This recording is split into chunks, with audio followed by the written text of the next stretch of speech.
Hi everyone, welcome back to my channel. ತಮ್ಮೆಲ್ಲರಿಗೂ ನಮ್ಮ ಚಾನಲ್ಗೆ ಸ್ವಾಗತವನ್ನು ಕೋರುತ್ತಾ ಇವತ್ತಿನ ವಿಡಿಯೋದಲ್ಲಿ 2026ನೇ ಶೈಕ್ಷಣಿಕ ಸಾಲಿನ ವಿವಿಧ ಮೊರಾರ್ಜಿ ವಸತಿ ಶಾಲೆಗಳ ಇಲ್ಲಿ 6ನೇ ತರಗತಿಯ ಪ್ರವೇಶಕ್ಕೆ ಸಂಬಂಧಪಟ್ಟಂತೆ 3ನೇ ಸುತ್ತಿನ ಸೀಟು ಹಂಚಿಕೆ ಕುರಿತು ಬಹಳಷ್ಟು ಪೋಷಕರು ವಿದ್ಯಾರ್ಥಿಗಳು ಕಮೆಂಟ್ಸ್ಗಳನ್ನು ಮಾಡ್ತಾನೆ ಇದ್ರಿ.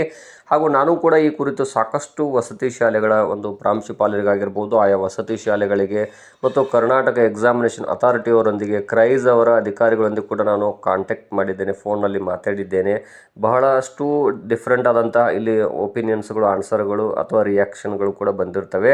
ಇಲ್ಲಿ ಏನು ಅಂತ ತಮಗೆ ಕೆಲವೊಂದಿಷ್ಟು ಮಾಹಿತಿಗಳನ್ನು ತಿಳಿಸ್ಕೊಡ್ತಾ ಇದ್ದೀನಿ. ಇನ್ನು ತಾವುಗಳು ನಮ್ಮ ಚಾನಲನ್ನು ಮೊದಲ ಬಾರಿಗೆ ನೋಡ್ತಾ ಇದ್ದರೆ ತಾವುಗಳು ನಮ್ಮ ಚಾನಲ್ ಸಬ್ಸ್ಕ್ರೈಬ್ ಆಗಿ ಇದು ನಮಗೆ ಶೈಕ್ಷಣಿಕ ವಿಡಿಯೋಗಳನ್ನು ಮಾಡಲಿಕ್ಕೆ ಇನ್ಸ್ಪಿರೇಷನ್ ಇಡ್ತದೆ ಅಂತ ತಿಳಿಸುತ್ತಾ, ಇಲ್ಲಿ ನೋಡಿ ನಮ್ಮ ಶಾಲೆಯ ವಿದ್ಯಾರ್ಥಿಗಳು ಕೂಡ ಬಹಳಷ್ಟು ಪ್ರತಿ ವರ್ಷ ಕೂಡ ಅಪ್ಲಿಕೇಶನ್ ಸಲ್ಲಿಸ್ತಾ ಇದ್ದರು. ಪ್ರತಿ ವರ್ಷ ಇಲ್ಲಿ ಎಕ್ಸಾಮಿನೇಷನ್ ಬರೆದು ಸಾಕಷ್ಟು ವಿದ್ಯಾರ್ಥಿಗಳು ಕೂಡ ಸೆಲೆಕ್ಷನ್ ಆಗ್ತಾಯಿದ್ರು.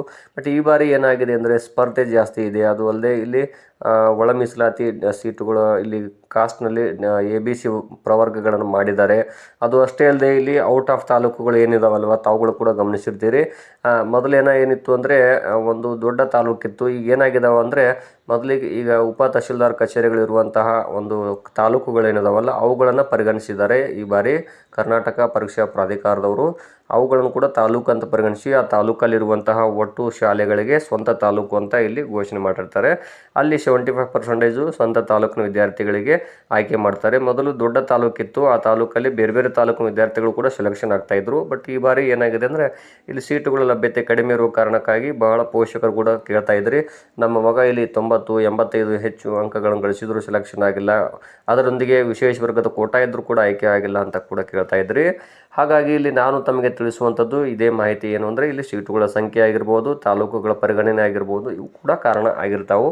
ಇಲ್ಲಿ 3ನೇ ಸುತ್ತಿನ ಸೀಟು ಹಂಚಿಕೆ ಕುರಿತು ನಾನು ಬಹಳಷ್ಟು ಇಲ್ಲಿ ಬೇರೆ ಬೇರೆ ಅಧಿಕಾರಿಗಳು ಅಂದರೆ ಕರ್ನಾಟಕ ಎಕ್ಸಾಮಿನೇಷನ್ದವರೆಗೂ ಕೂಡ ಭಾಳ ಸಾರಿ ಕರೆ ಮಾಡಿದ್ದೀನಿ ಮತ್ತು ಕ್ರೈಸ್ ಅದರೊಂದಿಗೆ ಇಲ್ಲಿ ಬೇರೆ ಬೇರೆ ಸುತ್ತಮುತ್ತಲ ಶಾಲೆನ ಇಲ್ಲಿ ವಸತಿ ಶಾಲೆಯವರು ಕೂಡ ನಾನು ಕಾಂಟ್ಯಾಕ್ಟ್ ಮಾಡಿ ಕೇಳಿದಾಗ ಇಲ್ಲಿ ಬಹಳಷ್ಟು ಬೇರೆ ಬೇರೆ ರೀತಿಯಾದಂಥ ಆನ್ಸರ್ಗಳು ಬಂದಿದ್ದವು. ಆದರೆ ಒಂದು ಕನ್ಫರ್ಮ್ ತಮಗೆ ತಿಳಿಸುವುದೇನೆಂದರೆ ಇಲ್ಲಿ 3ನೇ ಸುತ್ತಿನ ಸೀಟು ಹಂಚಿಕೆ ಬರಬಹುದು ಎನ್ನುವಂಥದ್ದು ನನ್ನ ಒಂದು ಒಪಿನಿಯನ್ ಮತ್ತು ಆಶಾಭಾವನೆ. ಯಾಕೆಂದರೆ ಇಲ್ಲಿ ಔಟ್ ಆಫ್ ತಾಲೂಕಿನ ವಿದ್ಯಾರ್ಥಿಗಳು ಇಲ್ಲಿ ಸೆಲೆಕ್ಷನ್ ಆಗಿರ್ತಾರೆ. ಆ ವಿದ್ಯಾರ್ಥಿಗಳು ಅಡ್ಮಿಷನ್ ಮಾಡೋದು ಡೌಟ್. ಏಕೆಂದರೆ ಔಟ್ ಆಫ್ ತಾಲೂಕು ಅಂದಾಗ ಕೆಲವು ಪೋಷಕರು ದೂರ ಆಗ್ಬೋದು ಅಂತ ನಿರಾಕರಣೆ ಮಾಡ್ಬೋದು.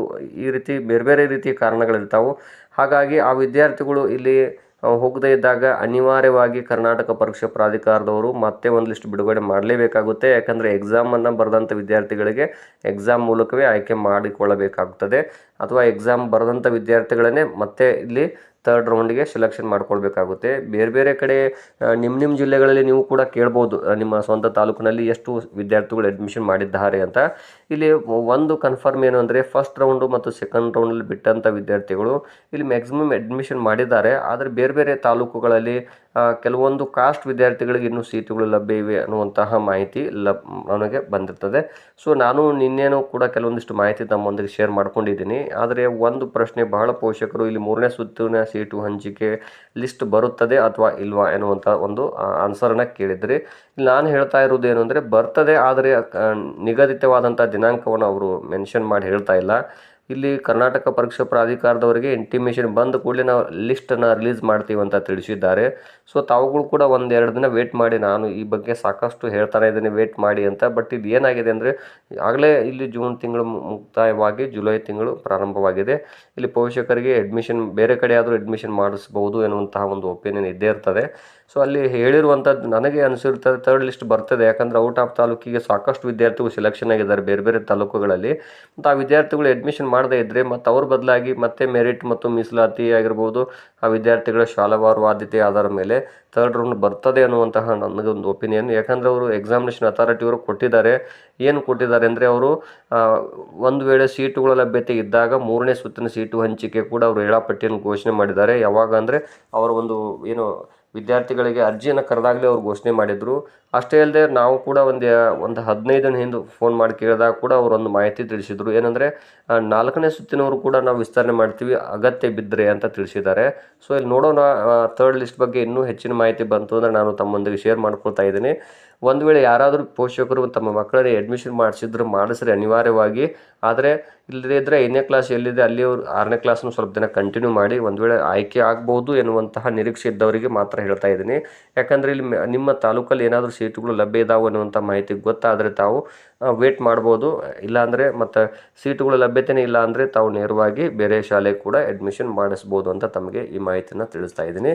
ಸೊ ನಾವುಗಳು ಕೂಡ ವೇಟ್ ಮಾಡ್ತಾ ಇದ್ದೀವಿ. ನೀವುಗಳು ಒಂದು 2-3 ದಿನ ವೇಟ್ ಮಾಡಿ ನೋಡೋಣ. ಇವತ್ತೇನಾದರೂ ಬರ್ತದ ಮಾಹಿತಿ ಅನ್ನೋದನ್ನು ನಾನು ತಮ್ಮನಿಗೆ ಲೈವ್ ಅಪ್ಡೇಟ್